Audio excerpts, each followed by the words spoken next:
Yes, so we are going to get into this afternoon's conversation. I would love to urge every one of you guys to please put your phones on silent or vibration so that we have a smooth conversation. So behind me, I do have Lusolotsha, who will be our moderator for today's conversation, and the wonderful Nana Magagula. And they will be talking about the use of Swati folklore in music. So yeah, please give them a round of applause. Wasibonga Tatwetfu. Afternoon, ladies and gentlemen. As the beautiful lady has already stated, my name is Lusolotsha Ginindza. I'm a bit of a lot of things to different people, but I am fully immersed in the arts. I'm a lot of things. I'm a film and television producer, artist manager, just generally an overall lover of arts. And it's my singular honor and indeed great privilege this afternoon to have this opportunity. First of all, I'd like us to give a huge round of applause. Once again, if this should be your time. A huge round of applause to yourselves for making it out here tonight, today, this morning. It's been an amazing 3 days. We need a lot of such days. I am glad we're at the Alliance. This is the home of the arts. And I see a distinguished member of the diplomatic corps. I hope our friends from Uncle Sam will also help us grow in the arts, as they have all over the years. But without further ado, I'd like to take this opportunity to introduce greatness. With me, we have the lady Nana Magagula. She's also a lot of things to a lot of people. She is SAMA-nominated musician. She is a self-taught visual artist. She is a fashionista extraordinaire. She is a writer of scores for television and movies. She is the one, the only Nana Magagula. Thank you. You know, Nana, as you can see, most of our guests here this afternoon are a bit younger than us. So I'd like us to just start from the beginning. Just tell us a bit about yourself. Nana wagupi, you know, start at the basics, and then we'll take it from there. Good day, good day. Sanibonani. It's a nice bonjour. Yeah. First of all, I'd like to thank Antidote Music for inviting me here, and also to thank the Alliance Française for their non-giving up on the cultural happenings and art industry of Eswatini. We're really delighted that we have this place where we can express ourselves and grow. So it is so nice. I've been impressed by what I have seen. First of all was the proposal that was sent to me to represent myself here today and talk about Swazi culture and Swazi culture and music. So it is very interesting for me to be here and see that people are actually keen to make it possible to be part of a learning process that I think is long overdue. So thank you so much for inviting me here, Antidote. And thank you, Lusolotsha. So back to the matter at hand. I was born in Msunduza many years ago. I am 47 years old. I was born in 1975. So Akulela Eskom. Msunduza is where I was born. And I was a very curious child, hence I am a musician. And during that time, ngiyakumbula besane TV, and that was the only source really of music, because children didn't really listen to radio. We did, but we watched television. Remember Blake 7? Who's our age? Blake 7. Abamati Blake 7. Yeah, and Scoot is nice, you know, things like that. That was what we did. So growing up watching television was the only source, and we had TV1 then, TV1 and TV2. Yeah. And TV1 was mainly your South African Boer person, you know? Because most people will ask, you are a Swazi, but why do you sing rock music? Why do you sing jazz? Why do you sing all these genres? Why do you not represent yourself? So before embarking on the journey of talking about the importance of Swazi music, we have to acknowledge how we grew up. You know? So what is planted first? TV1, Bura Macy, you know, and Boer farmer. And Boer music. And I love it, you know. I am such a cosmopolitan person. And I love the blues. I love Afrikaans music. I don't know if anyone knows an Afrikaans band, Wonderboom. They're stunning. They're my friends. I love the music. I love the different cultures of the world. But basically, I was exposed to that from an early age. Babe nakangakabhadali TV sesiyakhala. Until ikubhakla sesiyacela kaSwazi TV sebacishile lapha bese kuvela emalayini ngiyakhumbula kuthi pi, and then you have to do your chores and work an extra mile so that daddy pays the bill at Swazi TV. And that is the foundation and where Nana Magagula comes from. But the holidays were spent at my grandparents, Galamkapi, Etienne. So that's a whole different experience where we go and fetch water from the river and we dance and sing around the fire when cooking, and we get to understand the different songs, like the song that you will sing in the field and the song that you will sing when you're fetching water is different from the song that you will sing when you are at a wedding or just celebrating youth and childhood. So, gulogoge, that's where Nana comes from both pictures and such a diverse. I went to St. Mark's, so went to school with Belum.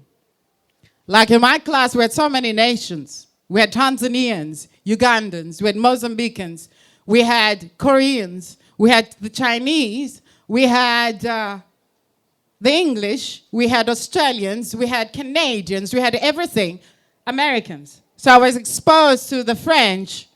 So that culture, if you are writing music and you actually rap music, for instance, and someone says, why do you not include siSwati? Why do you not represent it? I really don't care about that, even though I know we should be talking about that.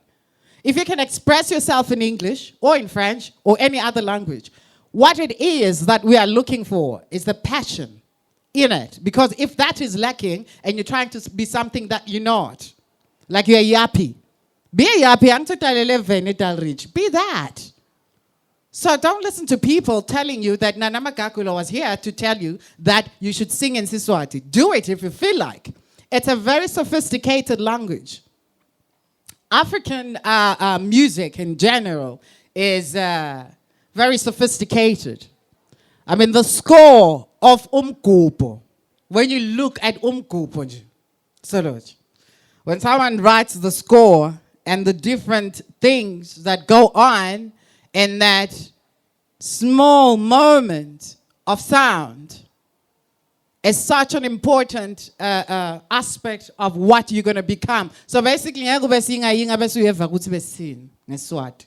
Because you can't Englishify siSwati. When I've heard people sing, and you'd rather just sing in English. You know, sometimes you're like, hey man, I say, hlabela ngesingisi.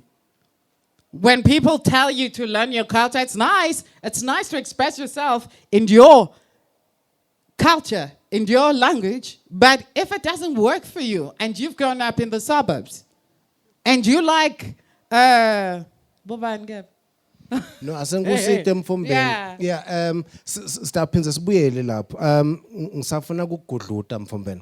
So there's something very interesting that Nana spoke about. Loguti, we grew up with Swazi TV when we were growing up was not like how some of you experience Swazi TV now. Actually, it wasn't actually Swazi TV. It was STPC at the time. So nagakhuluma nga Blake 7. Blake 7 is some show on. It was British. But it was current. At the time, exchange rates, to be 1 lilangeni is equal to £2 is equal to 1 lilangeni, right? Something to that effect. So it was easy for us to get stuff from Lengeshare. So culturally speaking, we had Aksinje, Blake 7, but just in terms of culture, we had Bobana Baba Chaiva, Soul Train, a lot of music shows. So culturally speaking, we were exposed to a lot of music. We had, for instance, I remember we had a rock show on Swazi TV. We had a jazz show. And during these shows, people are playing the latest. So if someone has released a track in the States on Tuesday, on Friday, when Knowledge comes in his program, he's got that video already. So it is current. Unlike now, where we're not really exposed to what is happening overseas, just the culture generally.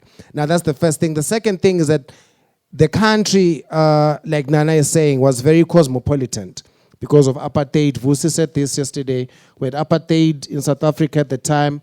There was troubles in Mozambique at the time. So we had a lot of internationals in the country. It was kind of cool being here. So there's a lot of Mozambicans singing their music. There's some people from East Africa.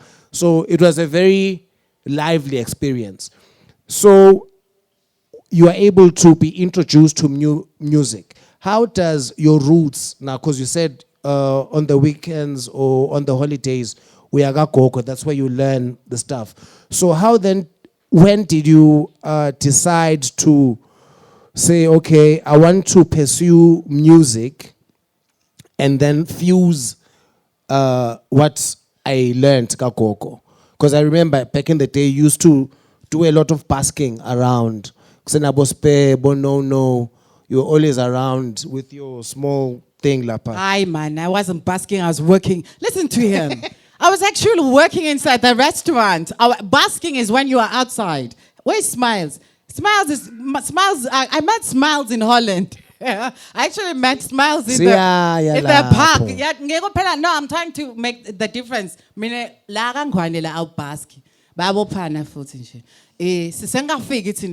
Where people actually appreciate a guitar player in the street. In Europe, you see somebody pushing a grand piano with wheels.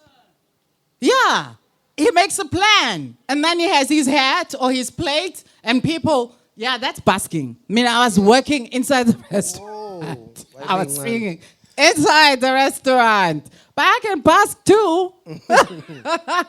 Oh, okay. So, okay. So remind me, what were you saying? You used to work inside restaurants singing. Yes. For a while, and then you disappeared. Like you said, you went to Europe.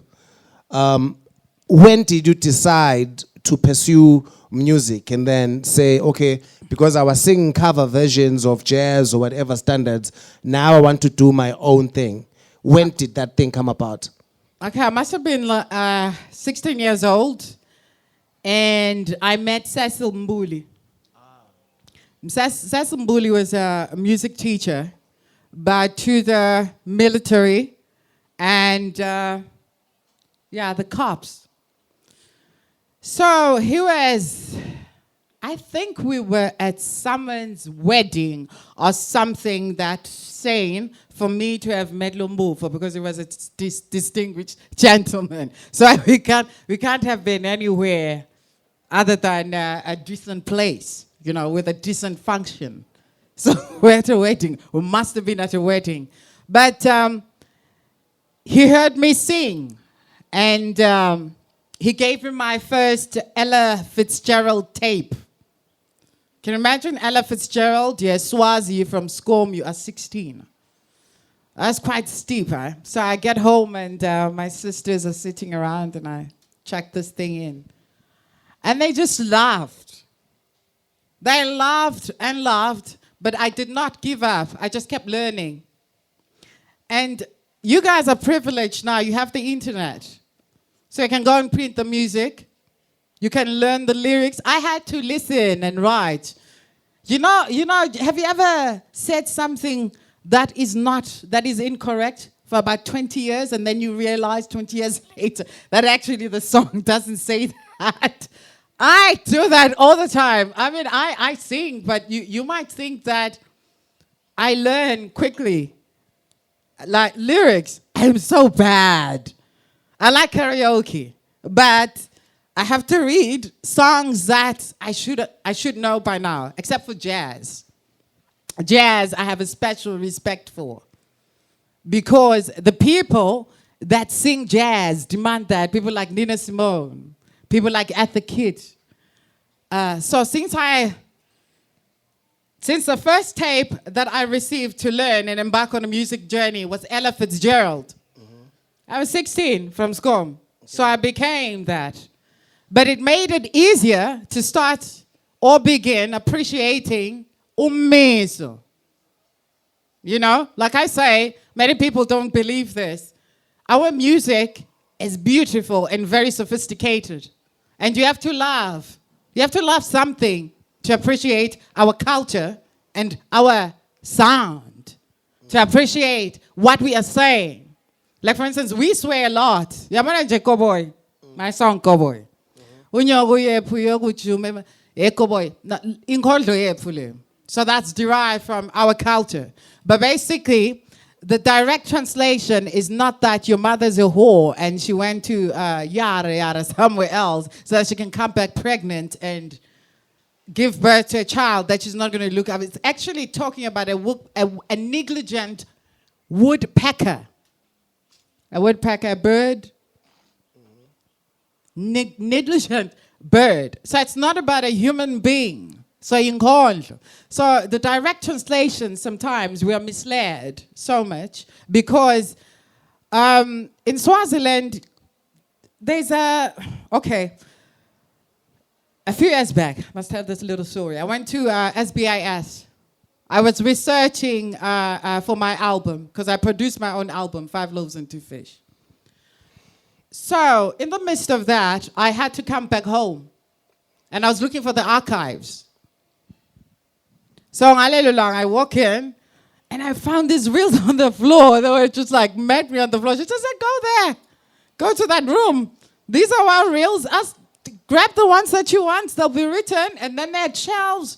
But things were not clearly labeled, but I could, just make out. Like, for instance, I could have taken a whole lot and just walked out. But, like, really, really important stuff that has documents things that we need in our culture. Yabon. Like ancient recordings. And I'm not embarrassed to say that my first experience, Guma Archives, was a Jewish guy. We were doing Cowboy for a Warner Brothers film, a Hollywood film. He took me to the archives, and I was like, damn, this guy's a Jew. It's like, come, here's your song. And he played me a recording that he said was from the 30s. And I couldn't believe it. So then we called my mom. That's the first translation of Cowboy. So it's like, what does it mean? I said, right now, I'll tell you what it means. It means that somebody's being a whore. So let me call my mother.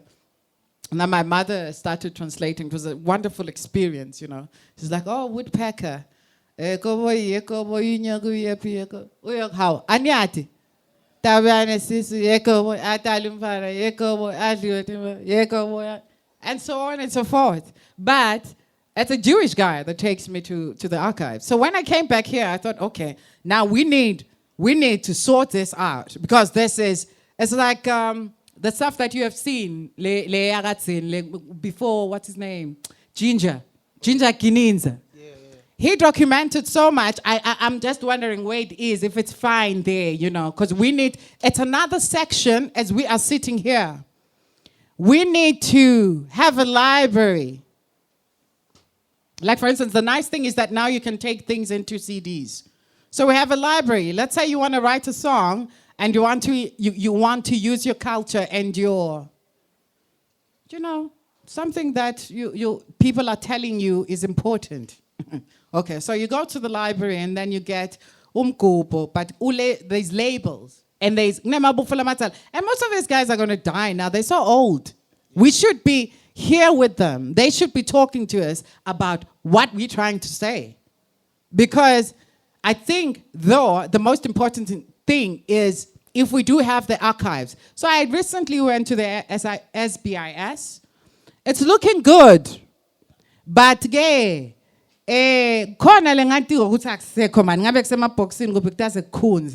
need to go and find it. Because there's recordings for old stuff. That's true. Just to add on that, I recall there was an initiative that was started by His Majesty around the time of 5 Loaves and 2 Fish, of actually recording imikupo and things like this. So on the first year, we went to record lapha eMsakatweni. And there was a guy, you met this guy one time, but he's late now. I get this one. So Mboyi had been sick for a while. Asesibhedlela in Nazarene. When he heard Gutsi, there's this opportunity, he came out. What say? Angifuna go record le. And then when this guy had been, he joined the Warriors when he was pretty young, around 5 or 6 years old. So when he got there, he started a hymn, umkupo, but no one knew it. It was that's how old it was. When he was the only one that he knew. Luckily, he knew the words as well as the moves. He remembered that, and so once he started, the older guys then remembered, and then because it's easy, then it caught on, but. The point of the matter is that had it died, and then it died 2 months later. So had we stole that recording, I would know that song for a fact. We are born, and it would have been lost to obscurity. So there is a need for us to go back and into that type of music. But again, for nakubuyela lana from Ben, because so suke uyazuba la. Mina bengisathi bo sebende restaurant uhlabela. And then just tell us how your experience was in Europe, because at the time you hadn't recorded. How was your experience in Europe? Did you go there because of music? What happened? That's where you met Smiles, I presume. Yes. I actually went there because I could, and because I was young, and I could manipulate anything and anybody. So I manipulated a few people for an air ticket, and I went to Europe. I was like, there's no, because sometimes you wake up stories and the truth is really great. I just wanted to go to Europe, man. That's it. I didn't want to go and sing. I did not want, but I sing. The most important thing is that I am a musician. I sing. So I didn't go there to sing. But I took me and my skills. And at some point, one needs to make some cash. Huh? So if you can sing, it's good. So I was privileged enough to stay with Polamamba, Nyamati Polamamba, and his wife. Hey. Yeah, Polamamba is he's an old musician. He's so old school like that. They're the first guys that dated white people in the past. Like they went away with white girls. like long ago. They were the first hippies. You know, like the first, they introduced, what do you call it? Jungle fever. Afro-punk. You know, Afro-punk. Yeah. You know the way they dress, like merging beads and they had dreadlocks. And that time, remember you don't remember. I was young as well. The Peter Tosh concert. Yeah. After that, cops went around the street arresting anyone with dreadlocks. But no, you don't know that. Basically, so many people with dreadlocks were arrested after the Peter Tosh festival just because they had dreadlocks. So basically, it wasn't something that was, welcomed. You know, like ganja. You know, so there was a whole, as you know, we are such wonderful people. So, and there's lots of ganja. I think Peter Tosh got really stoned here. You know, when he was here, because really ulrasta. But anyway, we're not here to talk about ganja. But I'm just trying to say that, the culture, like for instance, if you're going to sing reggae, you have to understand that there's ganja, and the music talks about ganja. So we talk about another genre of music. Okay. So anyway, so basically, Bopola are the fathers of Afro punk. Pierced ears, pierced noses, cowboy boots, long leather jackets, and beads. Oh, he smiles. Yeah, why just smiles? He looks amazing. Like I'm watching, I'm like, oh, look how he smiles. But anyway, yes, it's very important to bounce that back. So I get to Holland and I live. Well, I started in England. In England, I was just having fun. I think the most important experiences were being able to sing that jazz that I had learned in Swaziland, being able to sing the Ella Fitzgerald, the Nina Simone, the Etta Kitt with a full band. So that was a whole experience in a jazz club.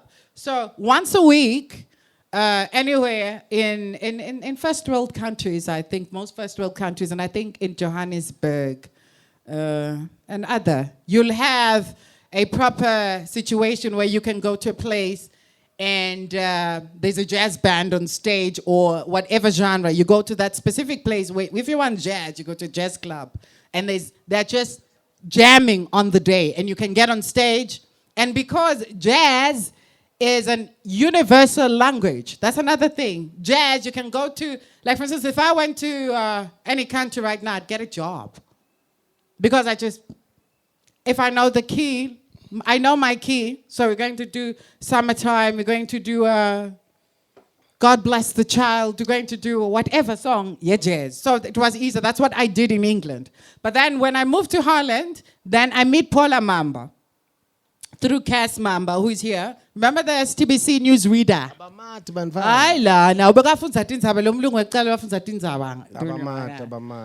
Yeah, Cass. That's Cass' ex-husband. So I lived with him and his wife, and very nice people. But he was so I present him with my demo that I'd done in England, a jazz song.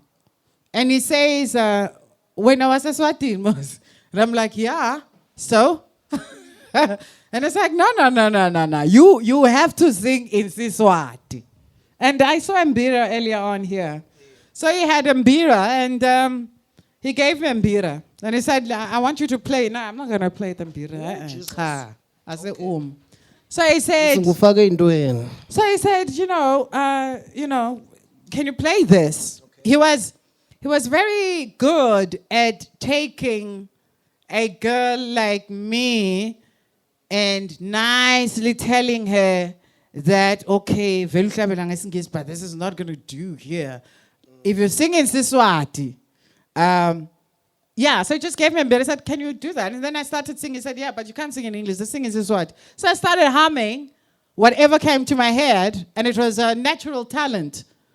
So he started working on that and introducing me to the different genres of cultural music, umgubo, umiso, like all these different genres that we have here because akufanani. But most of all, he taught me how to sing the Swazi blues. These are love songs that you don't hear at the umhlanga ceremony, that you do not hear in Ngwaleni, that you only hear them by the river when you're in love. Who's in love? Who's in love? How you in love? You're in love? Yeah, it's nice to be in love. And then music comes alive. When you're in love, a poet is born. And then you don't really need to try. And then things just flow, especially in Eswatini, you sit next to a river. And the water is like, sound of the water. And in the past, they made beads, they exchanged beads. So they let Jahabelita, and then he would begin singing now, or whistling, so that she would know that now he's in the area. So it wasn't like a ringtone, but his own ringtone. And so basically, he chose the place where she would be sitting. It was mostly where she fetches water. So again, Paul. So basically, that was the story. I was then introduced to the romantic side of music and my culture. It's very easy if you love something. You can love anything. You can love a human being, but you have to be passionate about something, even if it's the music itself. You really need to love something. You can be sad too. Sadness can write beautiful songs, but sadness is born of something beautiful. So in all sadness are all the colors of the rainbow. So, yeah, that's what Paula taught me, siSwati music. So now we Paula, and what do you do? Do you go about performing original music? Ufage a bit of siSwati twist. What goes on there? So, you and I have spoken about this vastly, where you talk about, gubutsera. That's a figure of speech, and, I have survived a lot by understanding and acknowledging my culture and claiming it. So, Ngati, Paula Mamba he's from the Mamba royal clan, by the way. Yes. So he was very disciplined that way. He loved his culture. He didn't want to come here. He left because he didn't want to be here. But we all left then. It's nice to be back, especially when you're just a bit older. It's just so nice here. Look at the weather. It's really nice here, by the way. and the food is so good, like fresh vegetables and, like nyakjela, It's really good food and it's good weather. That's Ronan, you see he's smiling. But anyway, it's very important to acknowledge his character first before you understand why he insisted on me writing in siSwati. Okay. So it was very easy to learn from a hippie like him. So I started writing strictly in siSwati. Okay. Yeah, and playing the mbira and eventually makweyana. All right. So, ngifuna to give the antidote. Do you guys know Paula? Have you ever heard Paula? Paula Mamba? Well, you've never heard. There's someone, unfortunately, the young man isn't here. The guy was speaking about him, Mitoro, that hip-hop guy that said it's so tough for being a hip-hop artist in Swaziland. One of the problems that we have, and this is just a by the by, is that we always seem to be starting from scratch. The fact that you guys don't know Paula Mambanje is terrible, because for some of these musicians here who will say, oh, me, I sing. I remember when I first met Sanilo and she told me she wants to sing. I was like, no, you should do some standards. Ngithi ngifuna kumfaka the School of Excellence Sanana. But I couldn't take it to some people that have produced that type of music. If you were to hear stuff Sapula Mamba, which is old, labani le live, mangisi mapunu, pumani nipe. The music, it's like, it's unbelievable. We are born, and that is old music. We are born, which he recorded here. So imagine if we kept that standard. Sabo Pola, Nabo Smiles, who's going to come later on. Ngabe we are on another level now. But anyway, yebo ke sokphekile ke Pola sewuhleli eHolanda kudle emakhata, and then you decide to come back home. So when I see you later on, I see you on Channel O. Just shortly after Channel O came in there, you were doing voice-over work and just being an overall. She was one of the people that were pushing Channel O just to make it funky. So how did you are from Europe and you're coming back home, how did you find yourself in that space in SA? Because all of a sudden you're doing voice-over work. So how the heck did that come about? You know, it's funny. Woo-hoo. Okay, you know, in every city in the world, you have to. Yeah, I'm 47. I'm 47. I look fine. Like, what can I say? So everywhere I go, I make sure. So you know what? Yeah, I look good, yeah, but I work on it. I work on it. I actually teach yoga as well. So that's another conversation. And somebody was talking about mental health, eh? So it's very good. So that's very important as well. But I also party hard, I won't lie. But you need to find the balance. There is a balance. You just do it all.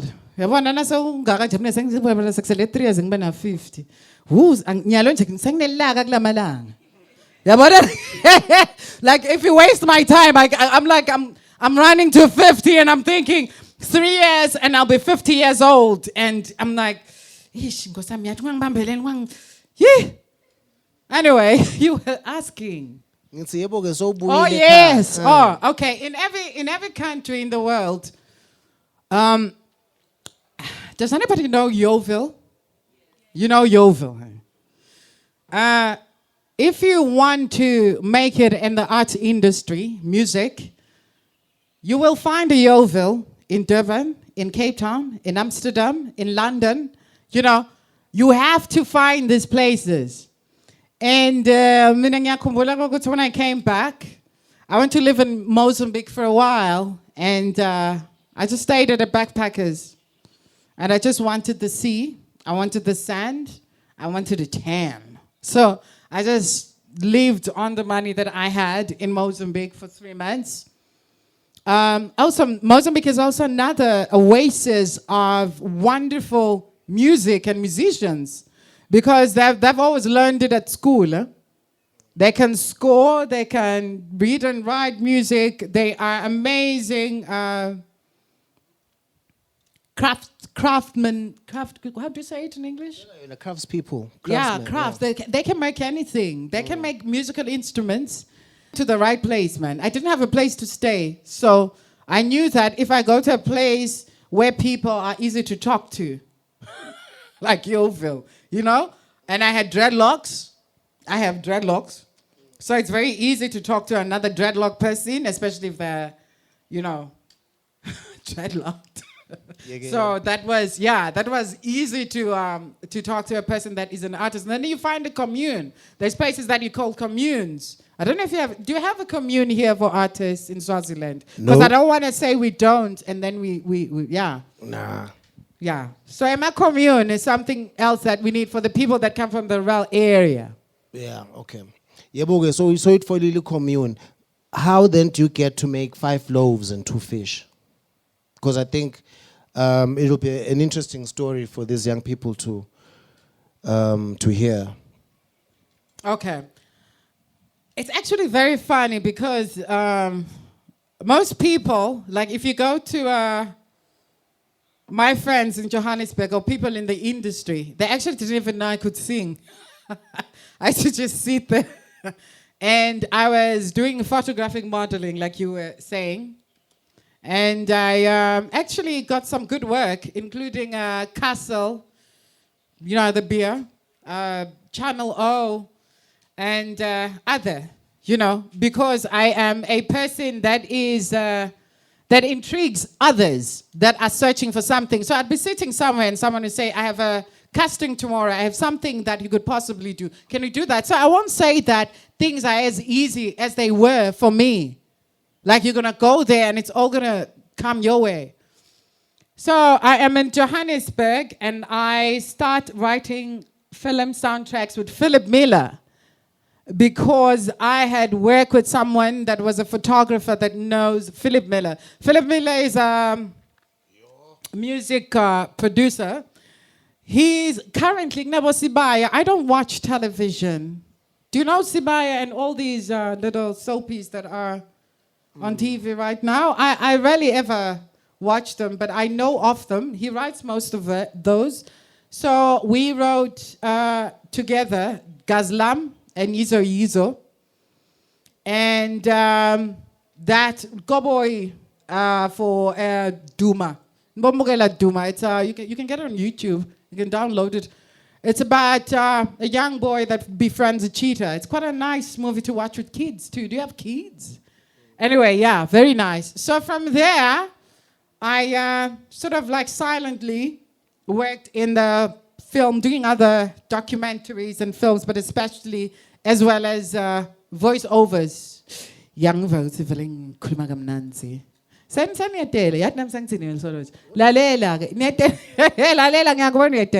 Anyway, so from soundtracks, because of Cowboy.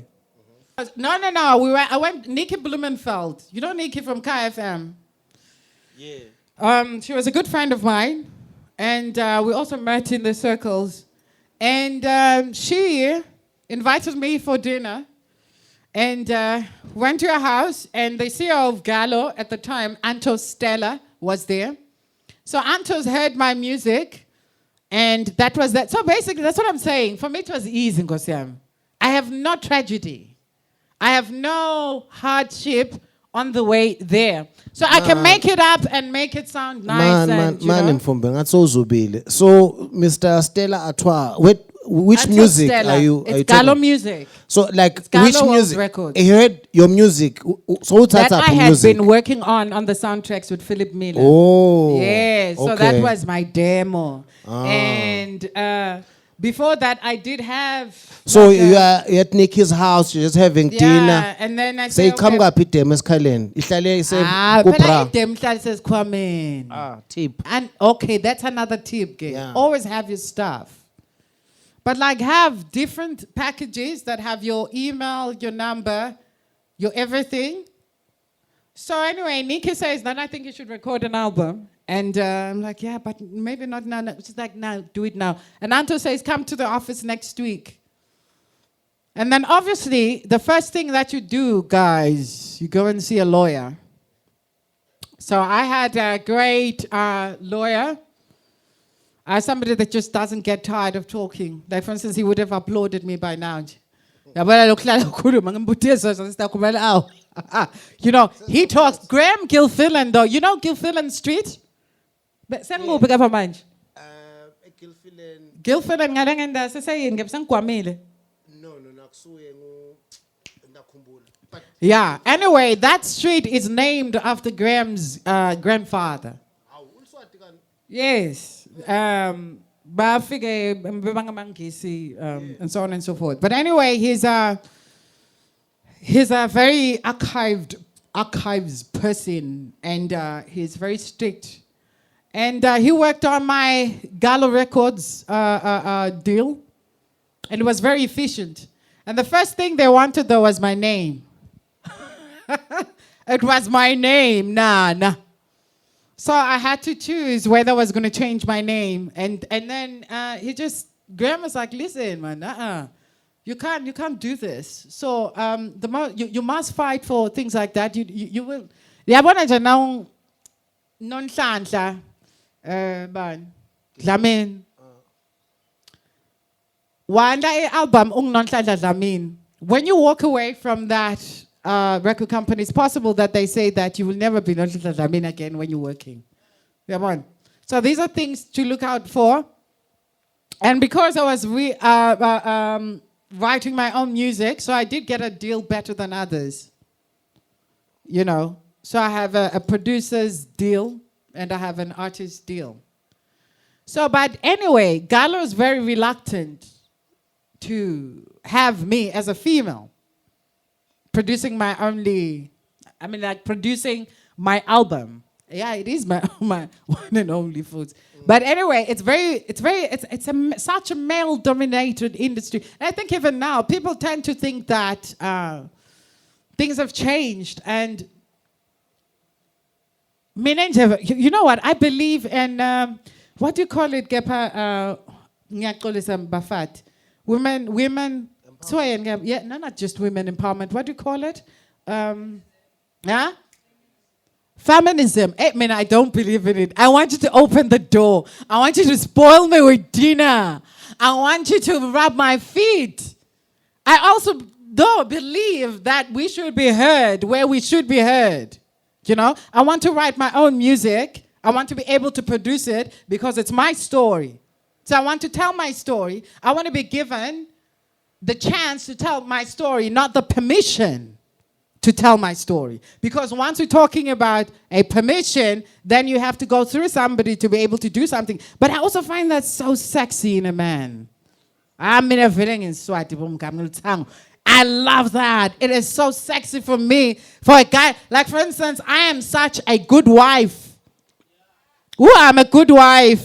You can walk all over me and I don't mind. Woo-wee. As long as you spoil me. I love that. But it's also how I love the love song, how I can write the love songs. The love songs come from when we go out for dinner and you open the door for me.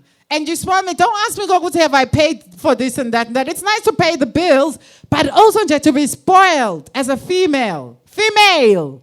Yeah, but I want to be female forever, I want to be spoiled. Spoil away. Yes, and poetry from a guy. Nice. Yeah, but I'm not saying you shouldn't be feminist. You can carry on, guys. I want to be spoiled. Yeah, speaking of being spoiled, timekeeper yami lapha seyifuna kungifasa. So I'd like to take this opportunity just in case kukhona people that have questions on what we've spoken about. Sinasiya sandla sinye lapha ngiyasibona. Ting mina ke ngifuna siyisebente. Unawuphakamisile thatha? No. All right, so the first one ngibheke zo lapha eceleni and then bese kuba ngisizo. And then Nana being Nana, she just felt that she can't come here but then it's like yes. Oh, there's a third one. So qala ke Bhekzo. Yes, siyabonga kakhulu. Mntana lapha ukhuluma ngendaba yema-archives. Nami ngibhlunga leyo ndzaba leyo. So kwendekele enye info maniyalo lese ikhanzakala ukuthi angathi noma ngiyibita ukuthi ukuqatheke ketinfo noma kwendekeni. Lo mthetho so usendleleni manje soyavuthwa this law for ilokhuza yethu longamele ku owner ibathini intellectual copyright. Yes. So manje ke kunale ingoma etikhola leti folk. Manje ke ngiyayibuka lenzaba ukuthi njengoba leti ingoma etikhola leti temiso tantane takhomboza maswati makuthiwa kuyabukwa they belong to the community angithi. So niyalo ke leti ingoma tafika umuntu la athi ingoma so uyithethe uyirecordile and so uvalile ngale mthethweni wathi yakhe. So ngiyayibona lokho ukuthi manje ngoba phela kuthi my-archives kude lapho khona sinaleti info khona ukuthi le ngoma yarekhodwa la noma ke mhlambe yabhalwa la sister ukhona kwathi mase enkantolo sikhuluma ngenfo nayo le khona. So ngiyabona lokho segcine ngibakho la sizakhule siya enkantolo nathi kuthiwa Swazi court ngoba le enkantolo lapha high court lenza balena itaba inkinga ukuthi uprove ngani ukuthi eMaswati yemmango ngibani nalo mango. Yes. That's an interesting one. Huh? Yes. I'd just like you to share your umhome. Yeah. Okay. Your home experience. Yes, I was coming to that. Ngibani Mputi? Ngibheke. Yeah, angibona emehlweni njani wena? Yaboneni. Anyway, Peggy, thank you for that question. But the first thing that I need to, it's amazing the archives that you find abroad and in South Africa. Of Swazi stuff. Hey, of Swazi stuff, ancient things. Yeah, crazy. You know, it's really, really interesting that it is 2022 and you are worried that anybody can steal anything. It's impossible. For a long time now. Like I was telling you that there's archives in South Africa where you can find a whole room on just Swaziland. Just Swaziland. So basically, your question brings me to a little story. When I was recording my album, I did Umhome. We are writing Umhome. It's a Swazi song, you know? So yeah, but so it's in Lusolotsha. Home. Yes, home. Huh? Now what? So anyway, this is an old song, ancient. So I begin recording and I finish, and Graham Gilfillan is looking after my paperwork, and he has taught me how to actually, if it's a national song, it's a national song. And if you have merged your own compositions with a national song, it is written national song. But if you've changed the melody, because your compositions will come with the score. So if you've changed the melody, doesn't mean that it's a national song. Okay? So, Gasamro, I understand what you're saying about the Copyright Act, but I've always, there's something that was introduced, the Berne Convention, a long time ago. It has the signature of the Prime Minister of the time, a long time ago. And I was actually interviewed about this by the Times of Swaziland a long time ago. And I said, it does not exclude us. But what you need to be aware of is that you have South African South African Recording Rights Association, South African Music Recording Organization. Okay, they've changed so much. There's Sarel and there's Samro, but now I think there's only Samro. So you become a member and you take your score and your compositions and you give them. But you need to be truthful, because when then they put it through the system, they will find you. Huh? They'll find you. You know, that it's such a sophisticated way of doing these things. But basically, it is possible to do that. But that my biggest achievement was making the French rugby team sing in siSwati. It was so nice. And I was standing in front of these guys, and they're gorgeous. Have you seen them, girls? And they're nice guys. And there I am, like, yeah, singing Swazi, teaching them a Swazi song. No, so you are talking about another story that you are about But we need more time. Wait, Mfombeni. Before siSwa, I'd just like to point out that it's just a follow-up on what Begzo is saying. As a result of the intellectual property law, there is actually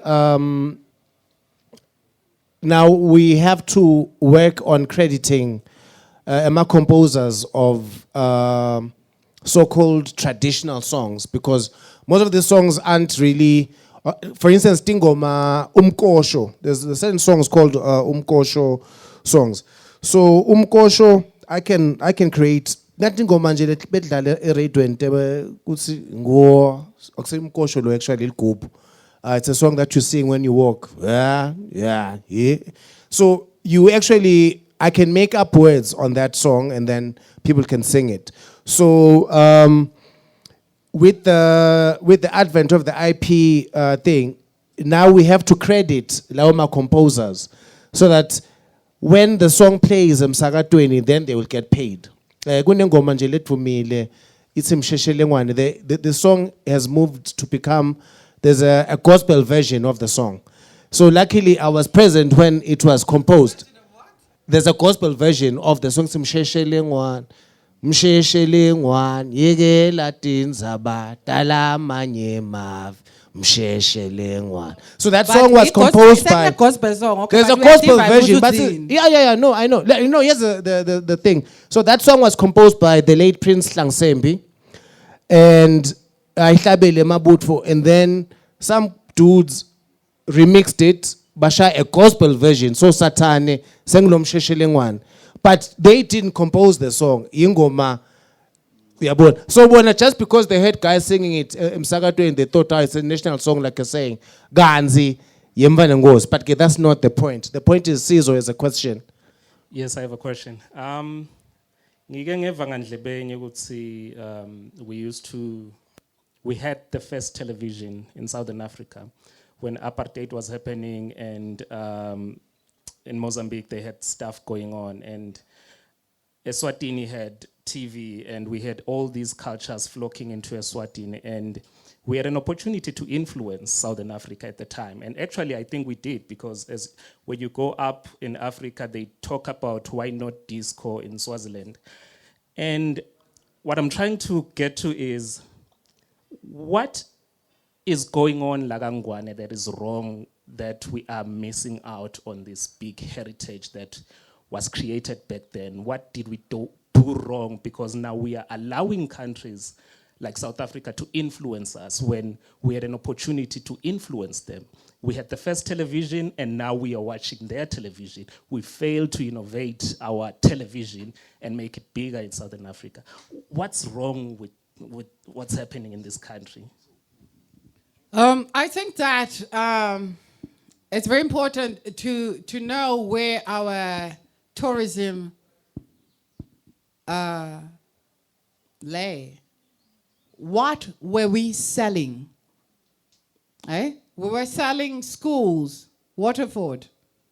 Waterford was one school where the Umzabalazo's sons and daughters went to, and people that were in hiding, people that are now big names.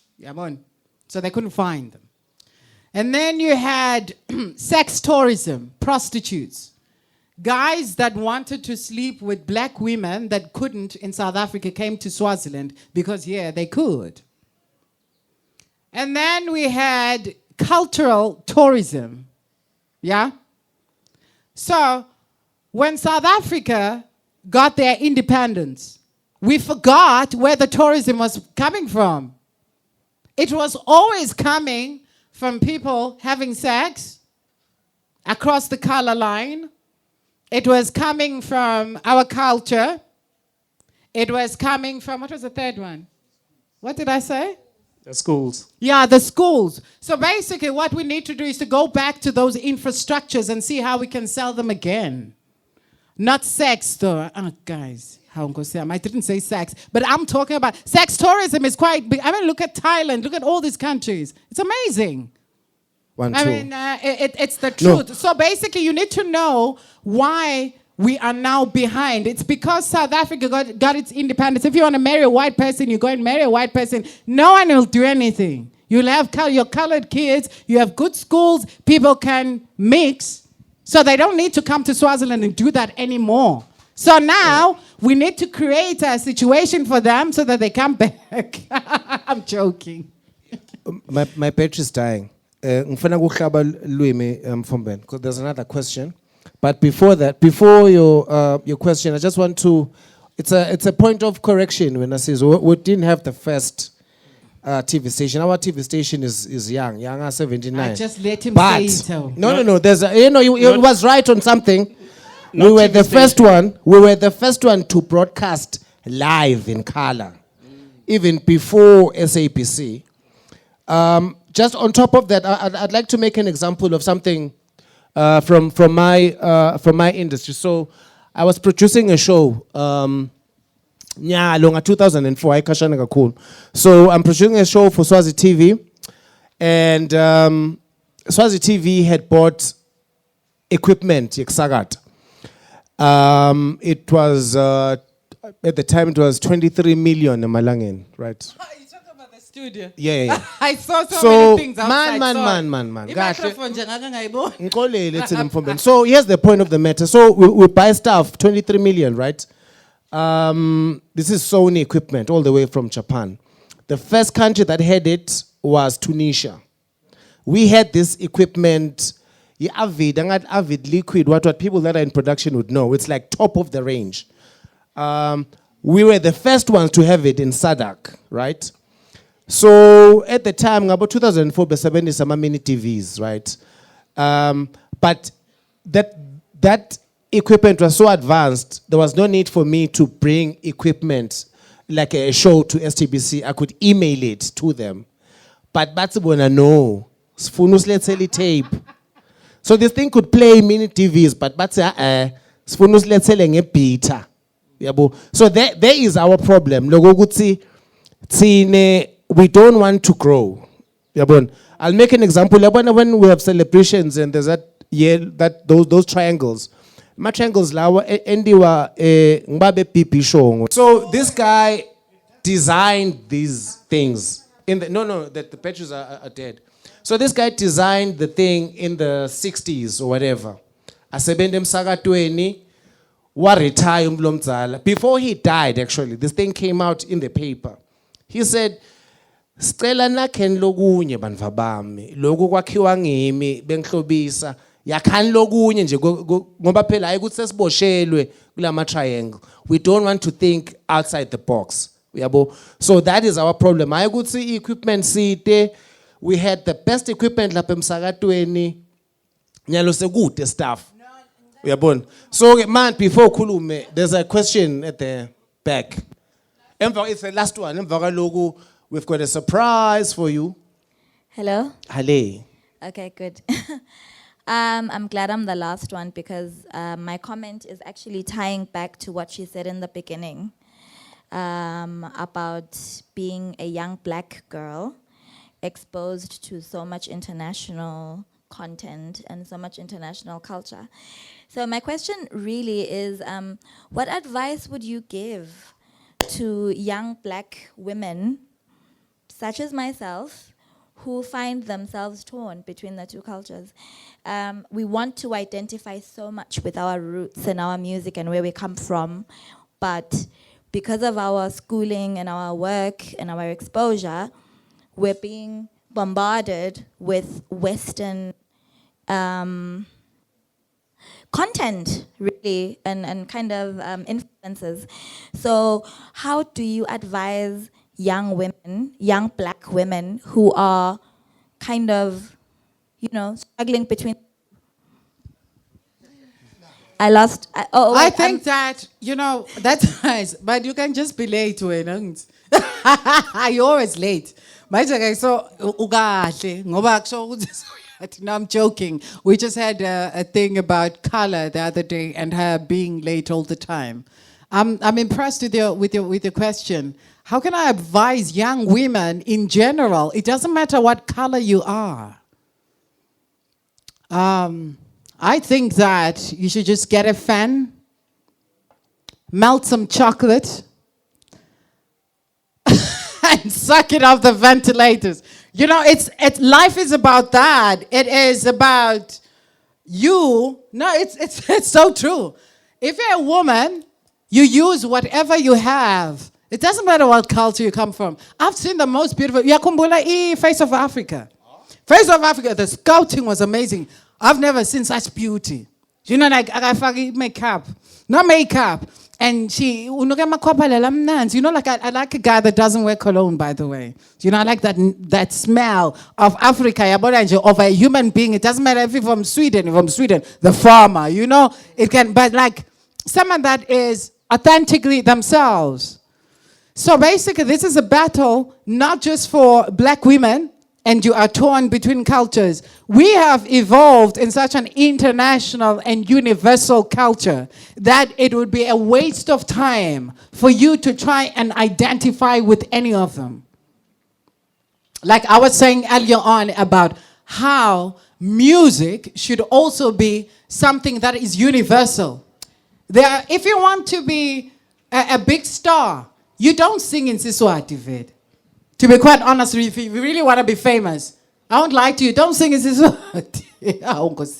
Do sing in siSwati, but if you want a hit, write about bumping and grinding and swinging and kissing and licking and spitting and, stuff like, that's, people want to hear that. They want to hear about sex. They want to hear about beauty. They want to hear about nature. They want to hear, but they want to hear in a language that they can understand.